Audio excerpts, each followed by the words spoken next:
we trying to say? 10:31. So, it's 7:31 on September 19th. Let's call the meeting in order. Stand up for the pledge, please. Allegiance to the flag of the United States of America and to the republic for which it stands, one nation, under God, indivisible, with liberty and justice for all. Robin, would you please do the roll call? President Kell. I'm here. President McConnell. Treasurer Hannon. I'm here. Trustee Simpson. Trustee Allen. Here. President Attorney John Miller. Deputy Chief Eric Irma, and Chief Steve I need a motion for the approval of minutes for the regular meeting of 8:15, Someone 3, and closed session, please. Someone. Do I have a second? Second. Yeah. All in favor? Aye. Aye. Opposed? Public comment. You're not public. You're not public. You're not public. You're part of the meeting. You're public. Do we have? And you are free to comment as you so desire. I will not suppress you. You are not. Mr. Barrett, does anyone from the computer world have anything to say? Okay. All right. Reports. We want to start with our treasurer and then move into the Faldo group, or let's start with all the people that are right. Okay. Yeah. We want to do what you guys say. Well, I don't have much to say. Okay, presented. It's as presented and working. And the best part is it's working. And we're making some money off our money, which is always a good thing. Which is a wonderful thing. But he says it a lot better than I do. Yes, that's true. James says it far better than me. James. All right, everybody, let's I'm going to share my screen and we'll walk through the 4 months ended August 31. And that is true. We are making some good money on our money, which is where we want to be, given our fiduciary duties to the district. But we'll also say we're trending nicely on the budget as well. So we're doing a good job this year. We're 33% of the way through. We've collected 20% of the total budget. Taxes in at $2.5 million. That's 59%. Remember, the major installments for us are in June and September. So this month we'll see another big pop to take taxes up to about 100%. Ambulance fees in at $468,000 collected there. We're at 37%, again at 33% of the way through the year. That looks very good. We had a nice collections, or good collections, I should say, in the month of August. PPRT, that's the replacement tax. We collect that about every other month. About 18,000 collected there. We're at 36%, and then again about 14,700 in investment income to date. Again, as we look at these line by line versus last year, taxes in at 59%, up 54%. Again, that's due to the passage of the referendum, which we'll talk a little bit more on the bond issuance tonight. Ambulance service fees in at 37%, down slightly here at 3%, but again, there's an ebb and flow to those collections, so nothing too concerning there. Replacement tax in at 36%, that's actually going to be down based on the reallocation from the state. Right now we're down about 18%, but again, not a huge number. Budget-wise, investment income, you can see we've already handily beat the budget and up quite a bit over last year. So those investments are working. $3 million in total for revenue, $15.8 million is the budget, so we're at 19%, up 27%. Again, $9.2 million, remember, is the targeted bond proceed amount. So that's why it may seem like we're low, given that we've already received the first installment in tax money, but that's the reason why. Distribution-wise, taxes 83%, ambulance fees 16%, replacement tax 0.6%, investment income 0.5%. For the month of August, another good month, 130,000 collected for ambulance fees, 468,000 is the total, averaging 117,000 a month. That's a beat versus the budget of 104,000 and the 12-month average last year of 109,000. On the expenditure side, again, 33% of the way through. Of the total budget, we're at 12%. Operationally, though, at 28%, so a little bit better than where we are in the year. Comp and benefits, 28% on salaries of $796,000. Health insurance, $220,000. That's at 30%. Again, both of those below that 33% target. Building and facilities at 44%. We did have the exterior door purchase, so that's going to skew that percentage upward. That was $20,000. Equipment, vehicle maintenance at 11%. Training, education at 14%. So both of those look good. And then as we look down this percent of budget column, again, we're at 33% of the way through. That's where I'd like to see our percent of budget column be or below, or know the reason why. Obviously, here comp and benefits, that kind of runs the show. We're at 28%, up 32% on that spend from last year. Pension funds at 53, but that's just because the money we take in goes right to the pension fund. Other than that, legal and professional 35, building and facilities, we talked about the doors. That's why that's up to 44. All in, 1.5 million for ops, 5.4 million is the budget. We're at 28%, up 24% over last year. But again, everything trending nicely below where we are in the budget year. Some capital outlay, 322,000. Obviously, the station expenditures, nothing spent to date yet in terms of construction. And again, we're going to speak to the bonds here coming up. Operationally, our distribution 69% comp and benefits, pension fund 17, legal and professional 7, admin 1, building and facilities 3.5, firefighter medical equipment maintenance and ops 1.5, fire rescue 0.1, training and education 0.5. So after 4 months, nice surplus position. Obviously, that referendum money is going to be pushing us to a surplus. 1.1 million, 4.3 million is what we started. 5.5 million is where we're at the end of August. But again, a lot of that's going to be capital focused this year. About 1.5 million in that capital fund, with more to come based on our debt service coming up here. You can see good surplus position, obviously better than the last 2 years based on those referendum monies that we've taken in. In terms of investments, again, our Schwab investments, that's our sort of Faldudo account, 3.4 million there. That's working really well with most of those investments, plus 4 and 5% returns. 4.1 million in total, pretty much mirroring that fund balance. But again, making really good bang for the buck on those investments. So it was great timing by the board to get that managed account going. That's all I have for tonight. I'd be happy to take any questions from the board.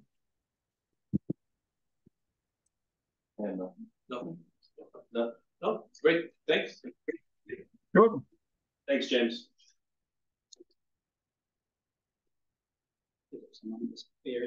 Sorry. I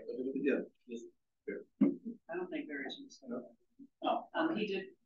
I did include everybody in an email with the statements from Sawyer. And then that's also listed in the treasurer's report, the balances that are coming in. So he didn't indicate he was going to be here, but I was thinking on that just in case. Oh, okay. All right. John. Oh, I saw him today. Yeah. You're playing too?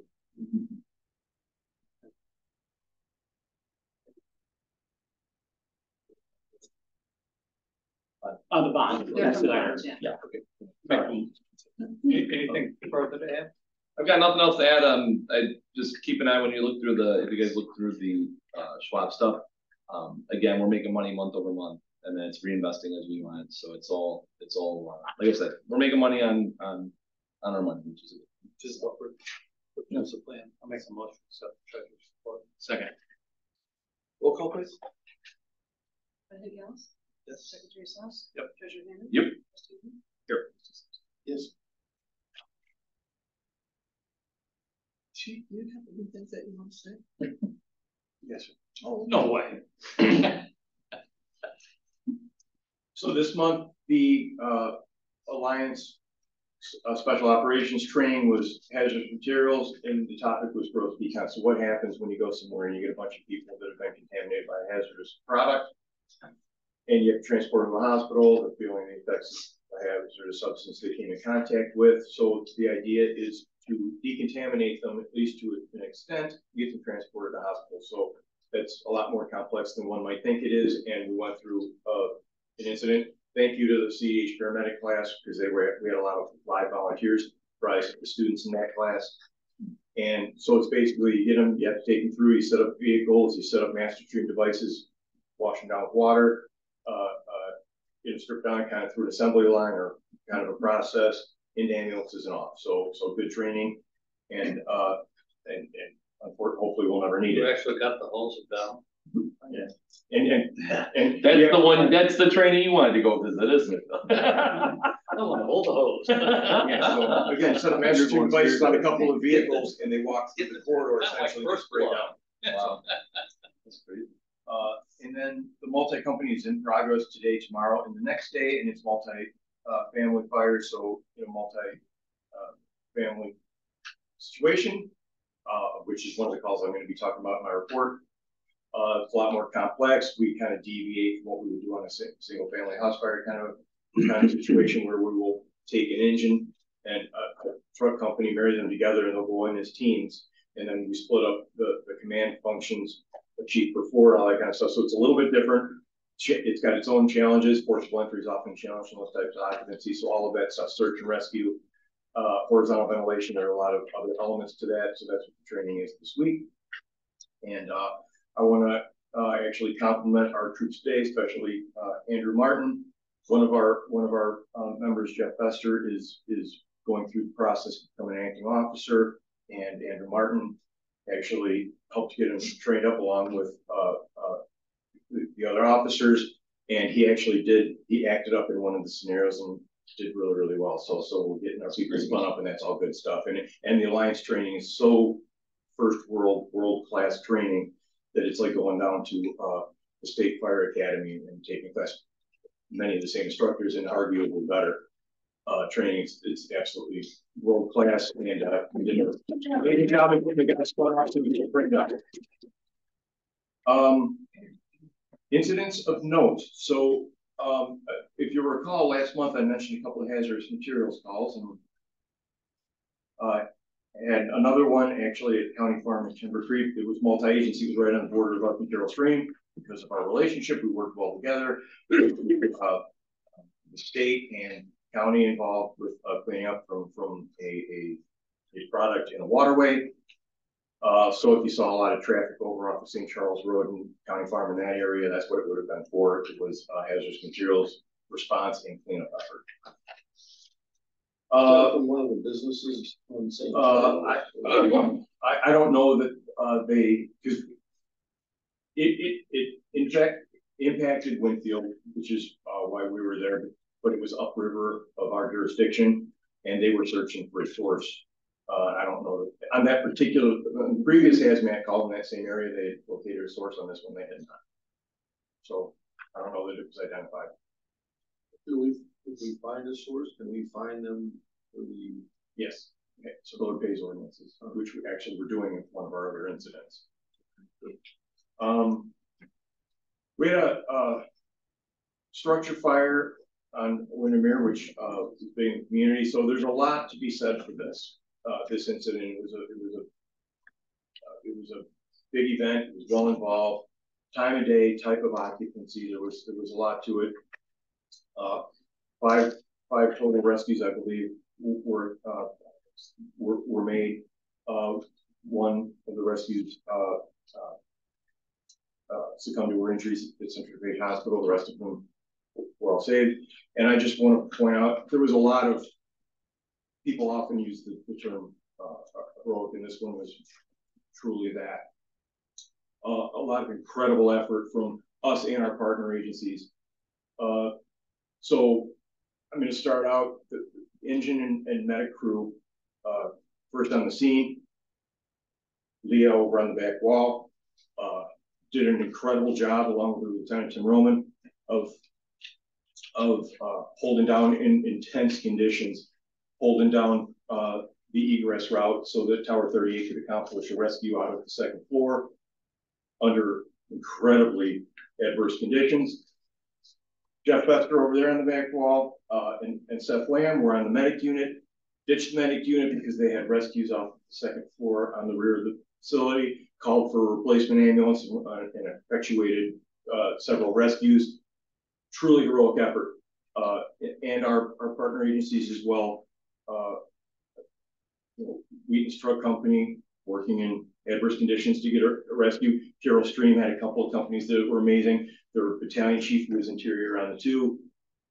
Rick Kozik was kept things under control on the two under incredibly adverse conditions. There was a lot of heroism that went on that night. And while there was the one tragic loss, it was a remarkable effort and a lot of lives were saved, and they were directly responsible for it.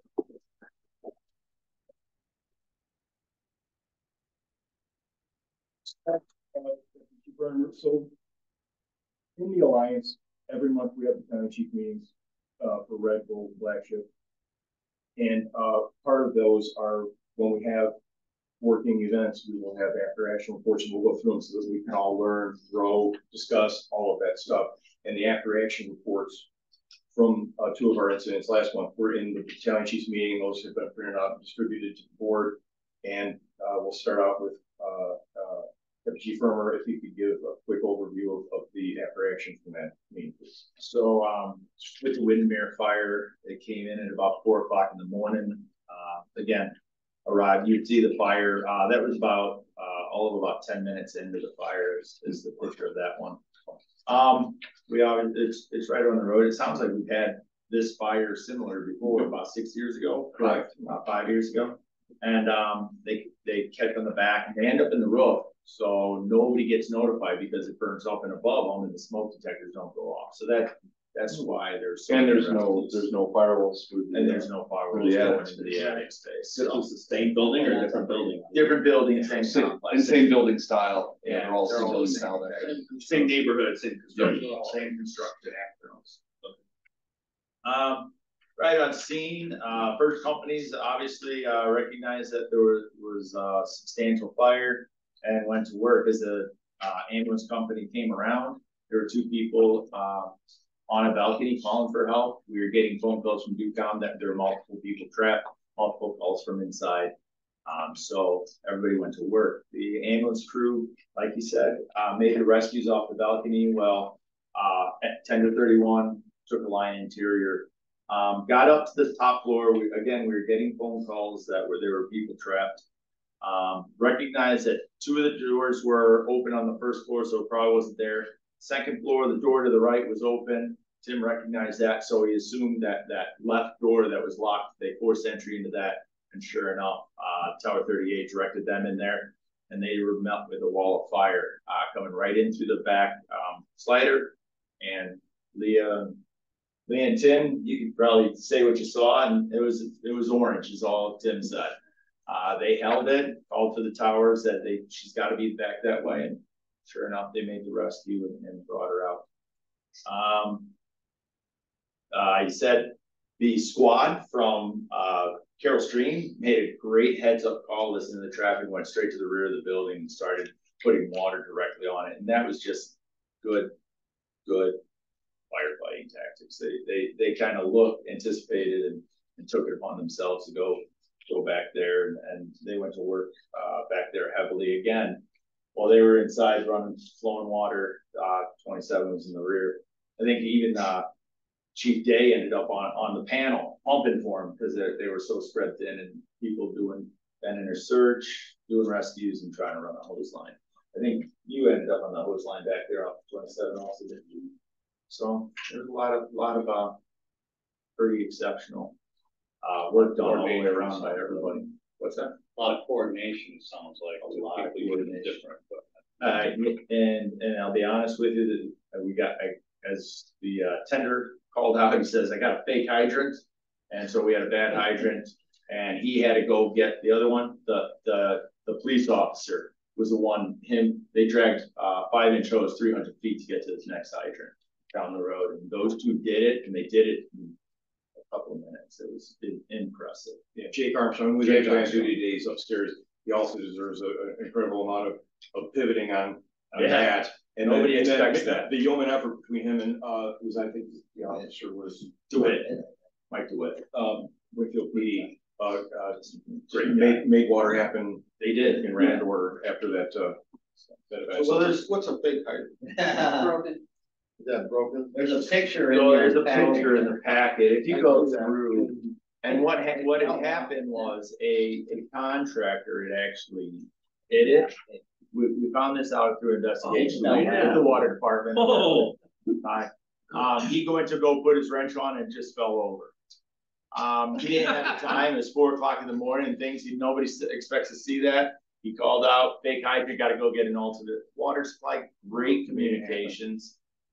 Later on, we went back, noticed that it was a real hydrant, and it turned out through investigations through the water department, they recognized that they had a guy in a Bobcat as a contractor in the subdivision. A citizen had actually seen him knock it, bust it off its mountings, pick it up, put it back in place, and drove away.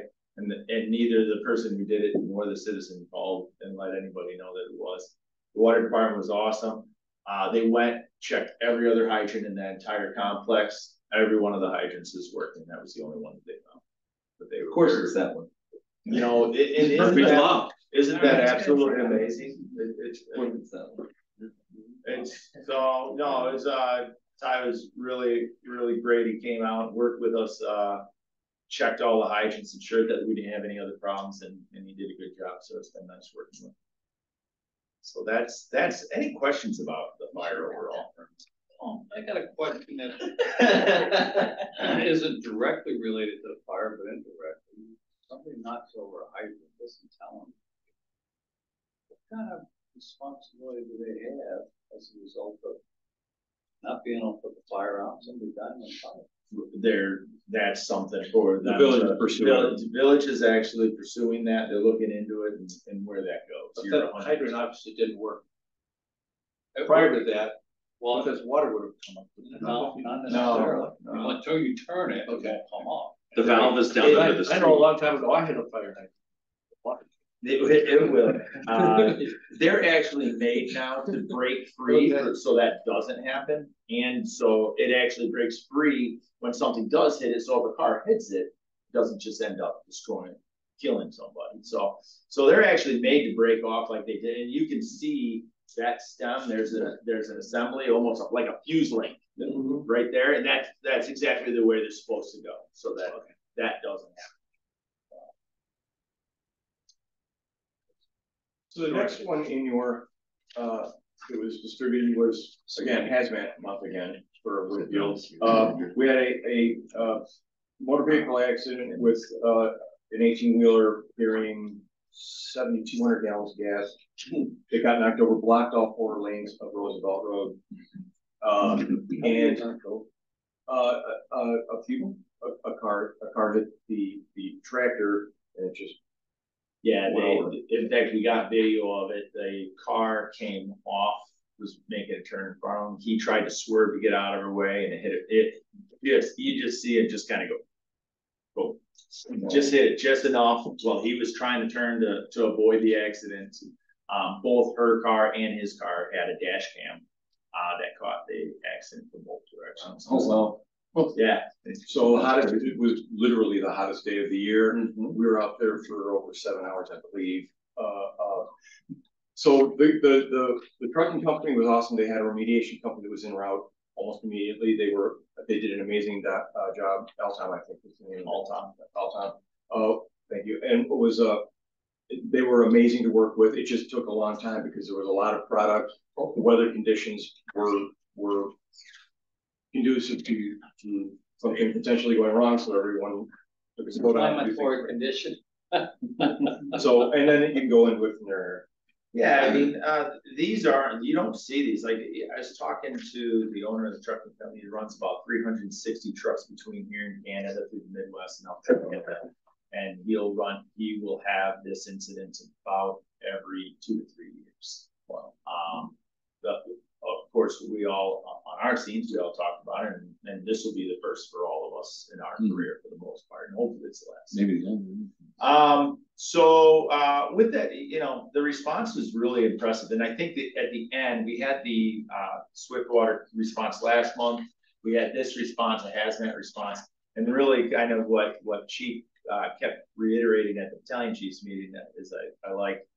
The alliance was established to kind of handle 90% of the calls that come in.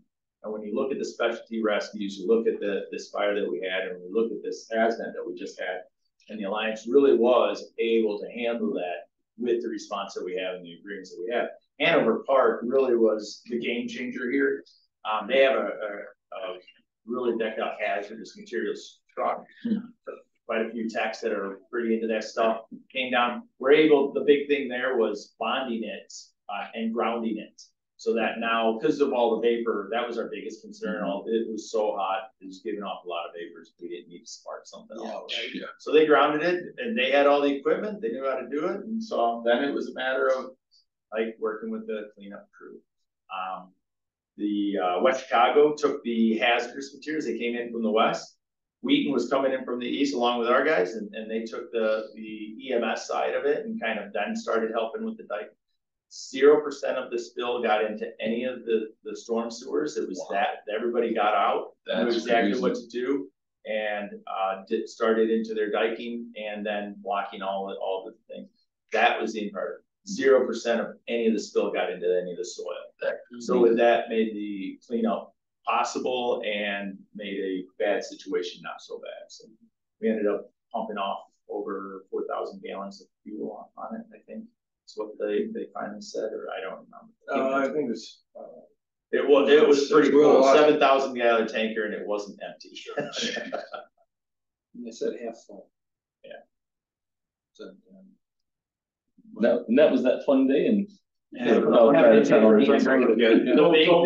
if you got calls from your constituents vis-a-vis the traffic that day. I got to drive around it. I drove around it. Yeah, there was a point when, and a couple other things. So Winfield volunteer, this was awesome.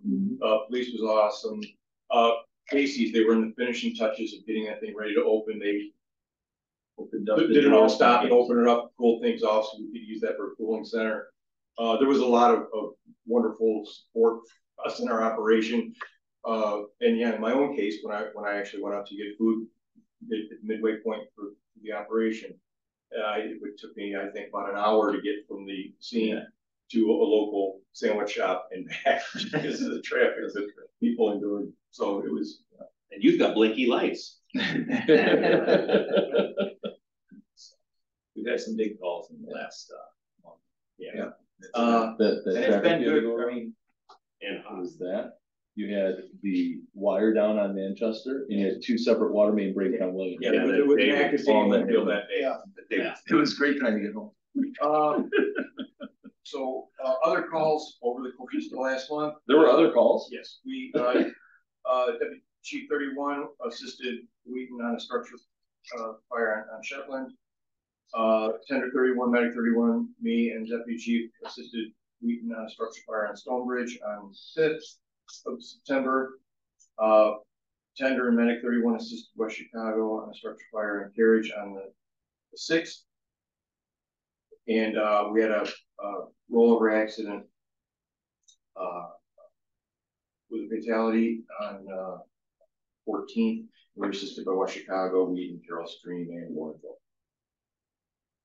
Service anniversaries for the month. Eddie Troutman. So Eddie Troutman started his career with the district as a part-time paid-on-call member and tested and got hired full-time a couple of years in. So oftentimes when I give the service anniversary announcements, I talk about their total time since their total time with the district. So Eddie Troutman celebrated his 28th year with the district on August 26th.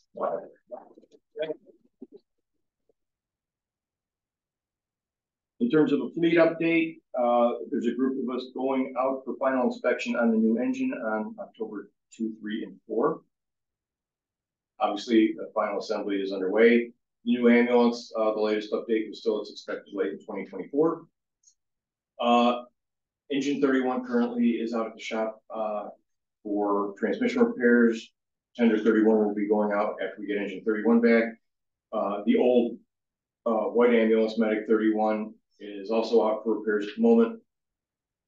And if you noticed, the white pickup truck, compliments, sincere compliments go to Trustee Allen, who was amazing and diligent. If you recall back a few months ago, the board talked about entering the federal surplus program, and through that, we had it as a budgeted line item, the serial replacement utility plow truck in our budget, which we anticipated an expenditure of approximately $60,000 for the vehicle itself. We found a surplus vehicle on the federal website for 15/8 and Phyllis, and that's it outside. It's in amazing shape and will serve our needs very well for a fraction of the cost that it could. That's like probably retail, almost $30,000 truck. Great job. Nice work. We got very lucky that it was in better shape. Beautiful work for the residents. We got and if you want to talk about the process at all, otherwise, it took a couple months, but we eventually figured it out with the bureaucracy and buying it. But So they charged us under market price because we're a local unit of government, and then cost us $2,100 to have it shipped from a very, very rural community in Southern Oregon. It was a supervisor's pickup truck. And it was 3 hours from the nearest airport. So it was cheaper to have a transportation company haul it out for us. We had several volunteers who were willing to do a road trip. But we got very lucky that it's in immaculate shape for a 11-year-old truck. That I've seen a lot of used trucks, and that might be the cleanest used truck I've ever seen. So we got very lucky that it was. And will serve our needs. Yeah. The Office of State Fire Marshal Small Equipment Grant will be opening soon. We'll be pursuing options there. I will caution the board about our ability to get it. Typically, those grants are awarded to smaller rural volunteer agencies, but we do put in for it every year, and every once in a while, might be lucky, but we are pursuing it. With respect to the SAFER grant, there we have 4 people. We have 4 openings currently on our roster, and we have 4 candidates that have accepted a position and are undergoing the processing process with us. So we have an anticipated start date of October 9th. So in terms of the architect report, I've been back and forth with our architects, and I received an update report from Jake Bean yesterday. They're nearing completion of the construction documents, anticipate having those ready to go out to bid within the next few weeks. Regarding the review with the Village of Winfield, we're working on some of the documents to get that review process started with them. I actually talked to Scott, one of the principal architect on our project, who's going to be reaching out to Peter Cummins at Village of Winfield directly, and they're going to coordinate that. I talked to him about that today. And lastly, I had a second conversation with him today, and he had asked me, and I am asking the board, if when the final documents are ready to go out to bid, if you would like the committee to review those and give the final approval, or if you would like that to go before the board. And so if we could have a special board meeting to make that happen. And that's a conversation matter for the board. And did we get some color on that building? Yes. Thank you. Yeah. Hey, it doesn't look like a highway department then, so. I love the gray. The gray was good to a point. I thought your yellow dress on the thing was very interesting. I heard that was you that they had on the. No, it was not. No. Yeah, so like there was one person the whole was red, and I thought yellow dress. We haven't had that discussion. So the final one before it goes out to bid, or I think that the committee's been doing a fine job, and without any opposition from other board members, I think we let them take the ball to the goalpost. I mean, if we can see it before it goes, I'd like to see it. Yeah, but I certainly don't think we need to have a meeting for it. I think we could send a comment if there's a comment or a question. But I agree, it's been going very, very well. In theory, we have to if you're in the bid process, it can be approved by the board will set a date and their designee can do it, but still ultimately the approval of the contract is coming from you. Right. So I just want to be clear. This is just to send it out for bid, not to actually. Yeah, this is just to send out the document. No, I don't care about the final that. As long as it comes, I mean. Yeah, no. We have when we spend the money, we all need to. Yeah, we have a format, bid documents, but I'm fine with whatever you're. That will be a roll call. This is why if it comes in, send it out for bid. Everybody should at least have the opportunity to use that. Yeah. Oh, yeah. To make sure that they don't have an objection to something. But I just think, we've let them carry the ball this far. It's not time to take it. We're not the Bears. We don't just give that way. Let's just let's keep our professional tier out of our conversation. That's the part thing. No. That's the update from the architect. And then lastly, with respect to the CDH grant, the last payment of the 5-year grant, we should be getting any time. We have submitted all the requisite paperwork to make that happen. And stemming from our meeting with President Headley from CDH. I followed up with Director Dawn Rosnowski with the Northwestern Medicine Foundation. I had a meeting with her today, and we're pursuing facts, figures, information she wants, and how to go about that through the foundation, getting a new grant established. So that's in progress. That's all I have to report. Was there positive feedback?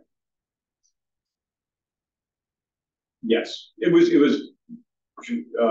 very, very cordial, very polite. She was kind enough to stop by here, took the time for a complete comprehensive tour of the facility, talked about the district, went through all of what we do, who we are, and our challenges. And she was receptive to helping us and getting something going. That's as far as I got for today.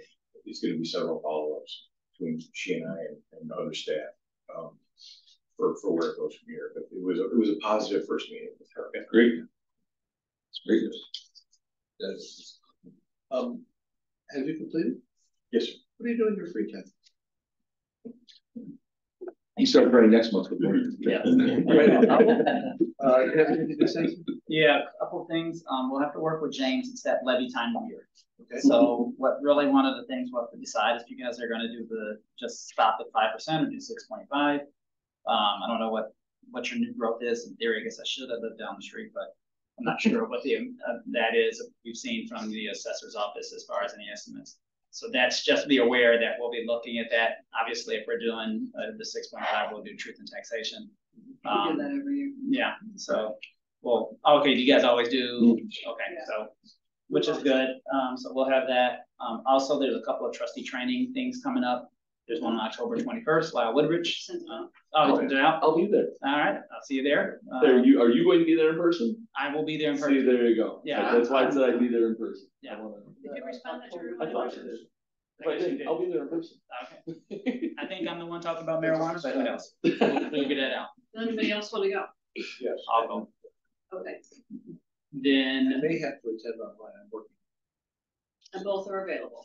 So if you'd like to do online, just let me know. By the way, I really appreciate the fee you guys are charging on this one too. yeah. Compared to some of these, this one's free.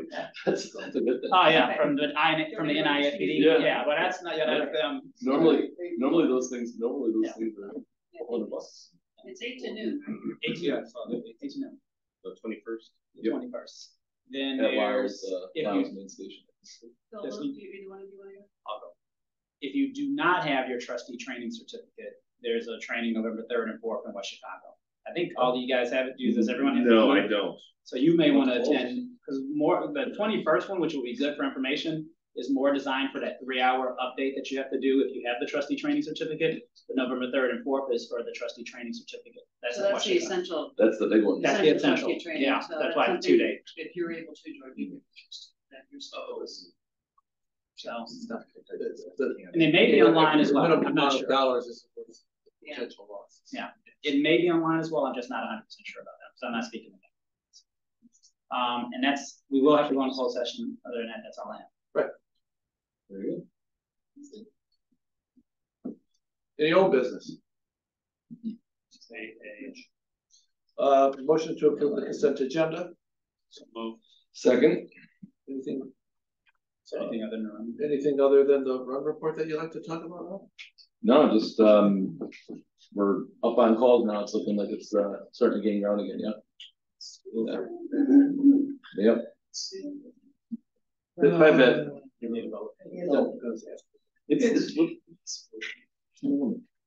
When every year's a new record year, it's a little. It's a very little. The student has all this. Yes. Secretary Sass? Trustee Allen?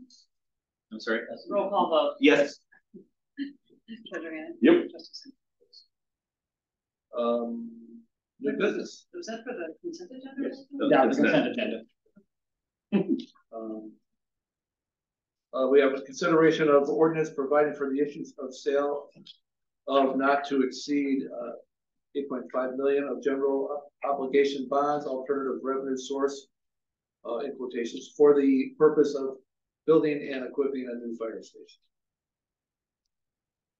So Kyle and Gentlemen are here to Yep, speak on that, I Carlson believe. is bond counsel. Okay. Yep, Kyle and Anthony. I don't have names, so I can't. Marty. Nothing. Okay. They do it to me all the time. Before you Go start, for it. Let's start. We'll talk about your one. before you start, the next meetings, if we have something like this, do we move them up on the agenda Yeah, so they don't sit there? I thought they were gonna be up there. I agree. Okay, go ahead. Not at all. Great, great meeting. Appreciate the opportunity to present to you again. Anthony's going to walk through some of the financial aspects of the financing, but I wanted to be here again since this is the third and final board action that's required in order to issue the bonds. You may remember all the way back in March, the board adopted an ordinance of intent to issue bonds, and then in April, there was a public hearing that was held. Those were prerequisites. This is now the board action to approve the sale of the bonds. We don't have final pricing in front of you. This is what's called a parameters ordinance. It means the board is approving the subsequent sale of the bonds, but those the final numbers will need to fit within the parameters that are set forth in this ordinance. James had mentioned earlier that when we got to the bonds, we'd be talking about the successful living rate referendum. These are alternate revenue bonds. You heard the president say that when he was reading the agenda language. Alternate revenue bonds are payable first from a dedicated revenue source, but then there's a backup property tax levy that provides bondholders comfort that bonds are going to get paid. Here, your actual pledged revenue source is also your property tax levy. It's your corporate levy, so you're still able to access this aspect of the Local Government Debt Reform Act and issue these general obligation bonds with the tax levy that's outside the property tax extension limitation. Turn over to Anthony. Sure. So I'd prepared a memo for everybody. This was great. Thank you. Yeah, you're very welcome. So there's a lot of things that have happened behind the scenes to get us to the point we are, and a few more steps to go in order to finalize the bonds, price the bonds, and then close and get you guys the money for the station. A couple of things to report. So one of the things that we have to do in order to issue bonds is get a rating on the district. This is the first time the district's been out for a bond issue, so it's never had a credit rating in the past. Very pleased to report, I've included the rating report in the memo, but the district received a AA rating with a stable outlook from Standard & Poor's. So that's 2 notches away from the highest possible rating with AAA. Very high rating. Very happy with that outcome. There's a lot of good information in that report. Chief Evans did a fantastic job on the rating call with the analyst. You know, similar to your own credit rating, when you go to get a loan, credit rating drives the interest cost. So the higher the rating, the better rates we're going to get.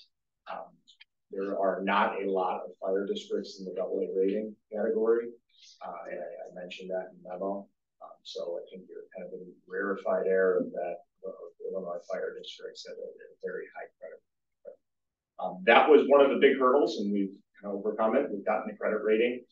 We have the official statement in good shape, ready to go. Right now, we're really waiting for the architect to get back. We need to know that we're ready to move, and we've got the cost before we go ahead and get ready to market the bond. So after today, we'll be in a place that we could move quickly and issue the bonds.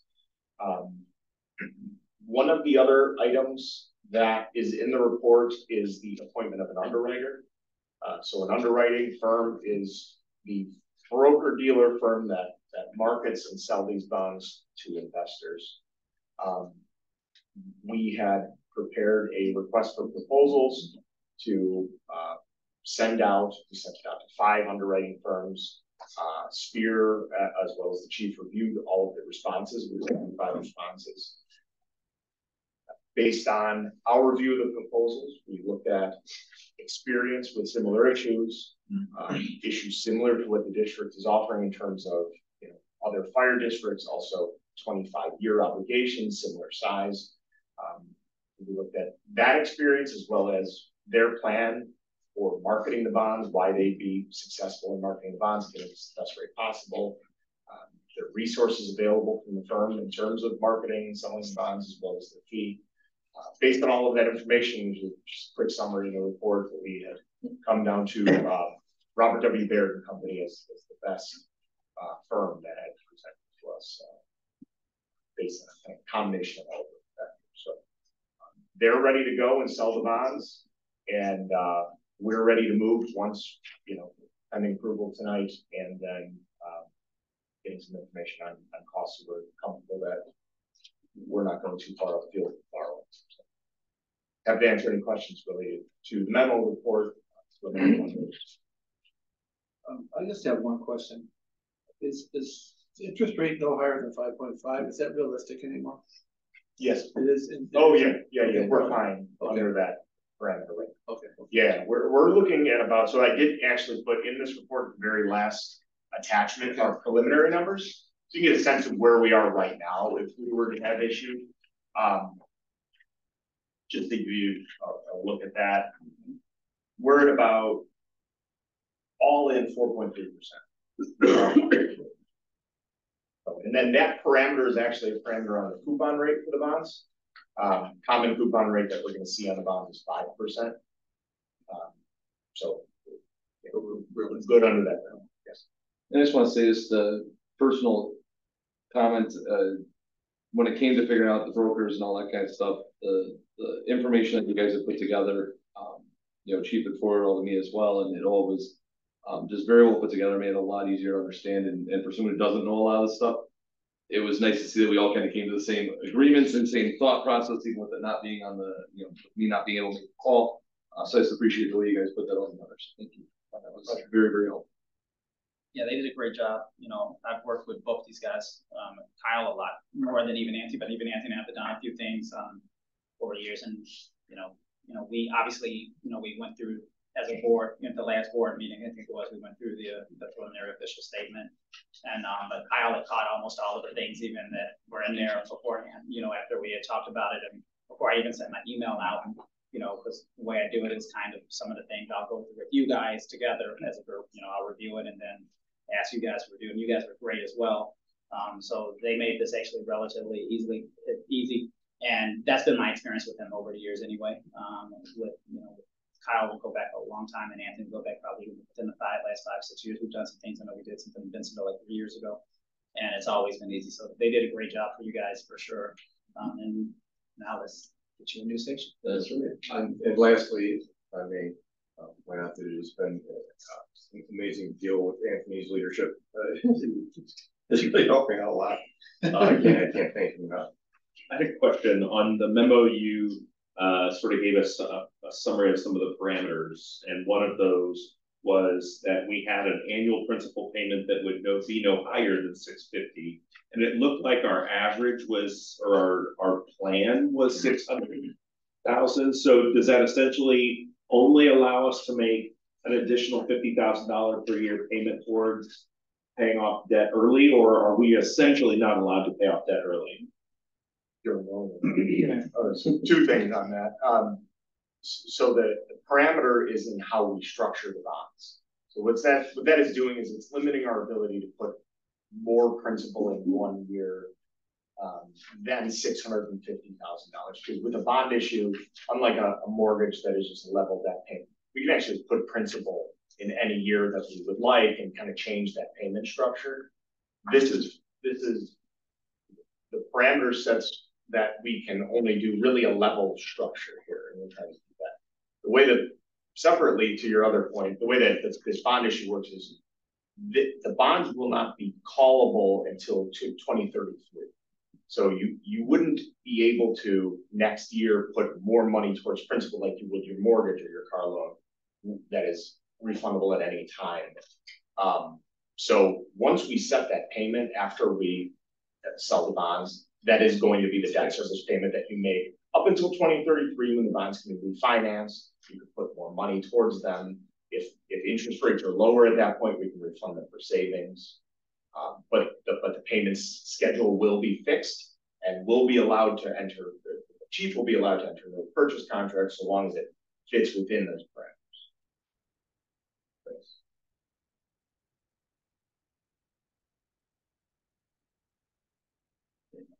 Anything else? On the ordinance. You guys were awesome. Yes, oh, yeah, absolutely. Have a roll call, please. We can make them, I'm sorry. I'll make the We were motion talking, I just- to approve. What all do you need me to say to make this official? We consider approve an ordinance providing for the issuance and sale. Wait, I have a question for Attorney Miller. Okay. Before we do that, I had a language question on page 1 of the ordinance. The second to last paragraph. Let me get there.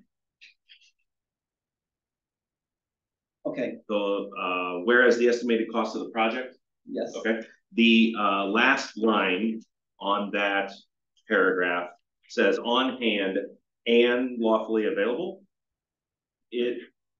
That and seemed like it should be an or. It read like it didn't make sense to me, and I can explain, can answer, unless Joe, you want to, I mean, it's my paragraph. Yeah, so you go ahead, because it seemed like when I was reading it, the way I interpreted it, it seemed like it should have been. Oh, there's blood drawn. It's my paragraph. No. Very narrow.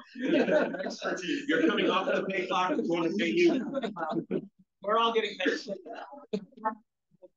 Especially the thing, if you wear a tiger, you get paid by the hour. Hurry up, please. Well, you're the reason.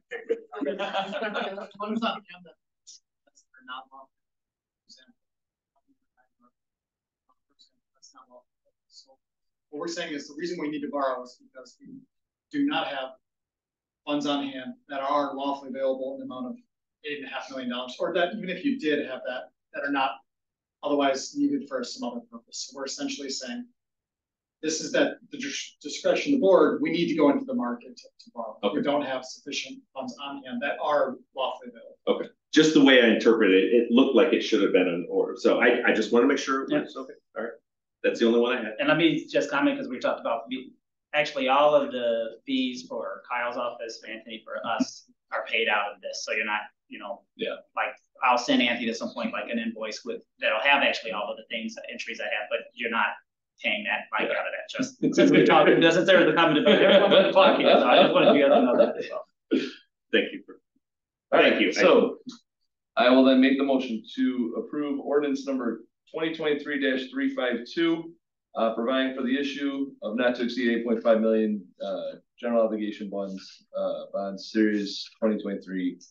What else do you need? I'll second. There we go. Roll call.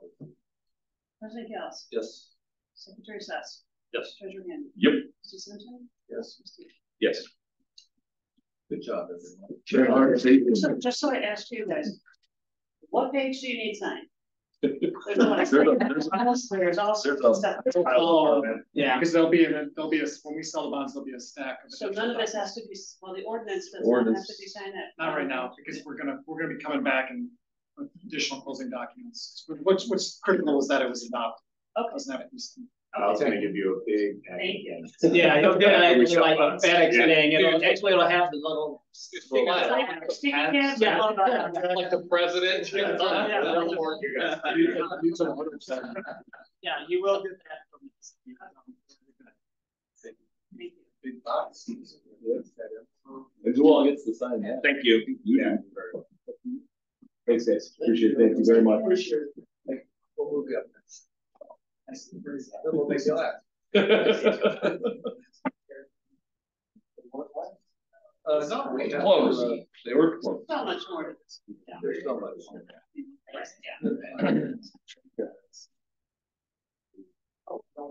No, we're here at all. See you guys later. Take care. Have a great night. You too. I make a motion, we adopt, discuss. Should we discuss it real quick? Sure. I think it's great. What do you think? I think Bill's made a motion to adopt the disclosure policy. Second. Roll call on this, I'm guessing. President Gales. Yes. Secretary Sass. Yes. Treasurer Gammon. Yep. Trustee Simpson. Yes. Trustee. And we have no surplus left in this building at all. We're now taking on other people's. Well, we got Let's rid of point the, this out. SCBA. We're now to the point where we're taking on others' surplus. No surplus. You're getting, okay, well. I make a motion, reappoint, Thank you. I will second that. Any discussion on that? Would you like my seat? There we go. All in favor? Aye. Any opposed? I make a motion, we pay the bills. I second the motion to pay the bills totaling $72,116.25. Roll call, please. Oh. No expensive. Roll call. President Gauss. Yes. Secretary Stas. Treasurer Hannah. Yep. Trustee Simpson. Yes. Yes.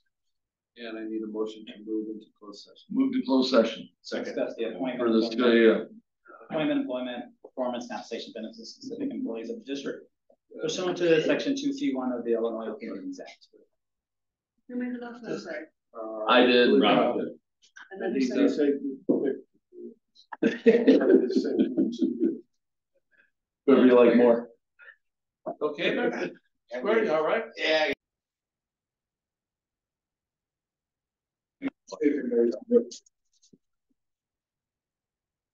Adjourn? Oh, yeah. Motion to adjourn? Let them know if anything else comes up. Yeah. Yeah. Okay. Make a motion to adjourn. To adjourn. Seconded. Who made the motion? Yes. All in favor? Aye. Thank you very much for your patience, your time. Oh, at least you didn't. But if I said anything over the weekend, I apologize.